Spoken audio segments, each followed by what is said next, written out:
ये वाकया मुझे एक बुजुर्ग ने सुनाया था, जो मेरे दिल पर ऐसा नक्श हुआ कि फिर उम्र भर भूल नहीं पाया।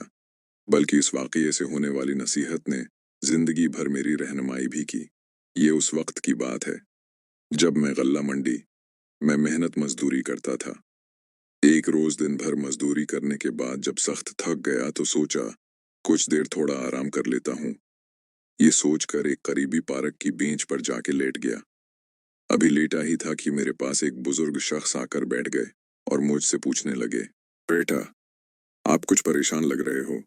मैंने कहा, परेशान ना हूं तो क्या करूं, हालात ही कुछ इस तरह के हो गए हैं कि दिन भर मेहनत मजदूरी करके भी गुजारा ना हो। तो परेशानी तो बंदे के चेहरे पर खुद ब खुद आ जाती है।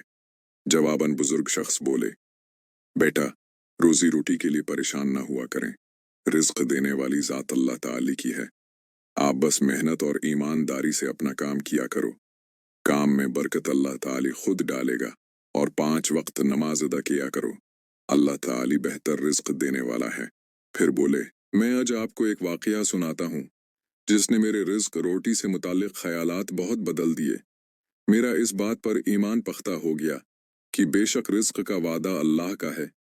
कब, कहाँ से, कैसे, कितना देना है, वही बेहतर जानता है। मैंने बुजुर्ग की तरफ तवज्जो की और उठकर बैठ गया तो उन्होंने वाकया कुछ इस तरह सुनाया।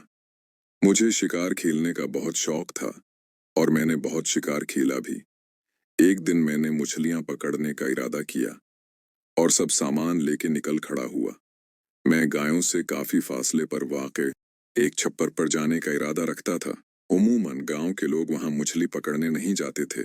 कभी कभार कोई दोस्त मेरे साथ ही निकल खड़ा होता। खैर, उस दिन मैं अकेला ही चल पड़ा। मैं छप्पर के पास पहुंचने ही वाला था कि मैंने देखा एक परिंदा उड़ता हुआ आया और उसने छप्पर के अंदर पानी में गोता लगा दिया।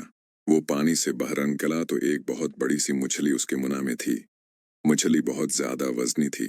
मुझे यकीन था कि परिंदा ये मछली अपनी मंजिल तक नहीं ले जा सकेगा। रास्ते में उसके मुना से लाजिमन गिर जाएगी। यही सोचकर मैंने उसके पीछे भागना शुरू कर दिया। परिंदे की परवाज खासी नीची थी, मगर बहरहाल परिंदे की परवाज थी। उसके पीछे मुसलसल तेजी से दौड़ने की वजह से मेरी सांस सख्त फूलने लगी थी। तो मैं थक के एक जगह रुक गया, लेकिन मेरी नजरें बदस्तूर परिंदे ही पर जमी थीं। थोड़ी दूर जाकर परिंदा एक सायादार दरख्त पर बैठ गया। मैंने सोचा, मछली बहुत बड़ी है, परिंदे से किसी सूरत नहीं खाई जाएगी। अभी ये इसके पंजों से फसल के नीचे गिरेगी तो मैं उठा लूंगा। वो दरख्त भी बहुत ही बड़ा सा था। उसके अतराफ जमीन पर खासी घास फूनिस थी। मुझे थोड़ा डर भी लग रहा था। खैर, थोड़ी ही देर इंतजार के बाद मेरे दिल की ख्वाहिश पूरी हो गई। मछली परिंदे के मुन्ना से निकल के बिल्कुल सही सलामत नीचे गिर चुकी थी। मैं तेजी से मछली उठाने के लिए दौड़ा तो क्या देखता हूँ कि दरख्त के नीचे एक बहुत बड़ा बिल्ला बैठा है। वो एक बहुत ही सेहतमंद, खूब मोटा ताजा बिल्ला था। मगर अचानक मेरी नजरें उसके पैरों की तरफ गईं, तो हैरत अंगेज तौर पर उसकी चारों टांगें गायब थीं। परिंदे की चोंच से मछली ऐन उसके ऊपर गिरी थी और अब वो बड़े उन्हेमाक उसे खाने में मसरूफ था। जब मैंने ऊपर दरख्त की समत देखा तो परिंदा गायब था। तब मैं कादिर मुतलक के उस वादे का दिल से कायल हो गया कि बेशक वही बेहतर रिज्क देने वाला है। किसको, कब, कहाँ से, कैसे और कितना रिज्क देना है, वही जानता है।